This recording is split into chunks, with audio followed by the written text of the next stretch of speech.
faut dire que c'est quand même inédit. C'est inédit. C'est la première fois qu'un pays s'ouvre complètement à tout le continent africain. On a des initiatives déjà antérieures, par exemple l'AGOA avec les États-Unis, mais qui étaient limitées dans le temps et avec, je crois, une restriction sur un certain nombre de produits. Donc, mais c'était déjà une très belle initiative avec cette disposition qui va permettre à presque tous les pays africains de pouvoir exporter leurs produits sur le marché chinois, qui est, nous le savons, l'un des marchés les plus forts en ce moment, la plus grande croissance au monde, surtout aujourd'hui en Chine. Et donc, il y a une croissance régulière du marché intérieur chinois.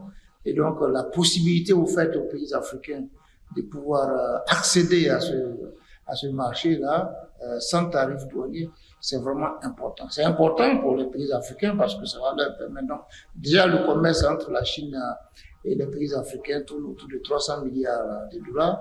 Je crois qu'avec cette disposition, ça va davantage exploser. Voilà. Donc, moi, tout ce que je peux dire, c'est vraiment de féliciter donc les partenaires chinois qui ont mis le pied dans le plat et d'encourager les pays africains à saisir cette opportunité pour créer des industries donc, en Afrique, de sorte à pouvoir bénéficier réellement de cette opportunité en matière donc, de produits à valeur ajoutée qu'on peut donc exporter. La Chine marque un grand coup. Elle ouvre grand ses portes. Et donc, en ce moment-là, elle envoie un message très fort pour dire que nous sommes ensemble avec les pays africains. Nous devons marcher ensemble. Voilà. Notre porte est ouverte. Vous êtes notre frère, vous êtes notre voisin. Parce que c'est votre voisin avec qui vous vous attendez, qui peut vous ouvrir ses portes sans vous demander quoi que ce soit. Donc, avec ce que vient de faire la Chine, je crois que les relations sud-sud prennent une autre dimension. Une dimension concrète. Là, on passe du stade des discours au stade de la réalité, au stade des faits concrets. Et donc, on ne peut que saluer cette disposition qui va permettre donc de booster les exportations des pays africains, qui va permettre parce qu'une exportation, c'est une création d'emplois. Vous voyez? Donc, ça va permettre donc aux entreprises africaines qui exportent de pouvoir créer plus d'emplois parce qu'il y a un marché qui est disponible et qui est ouvert. Bon, évidemment, ça va aussi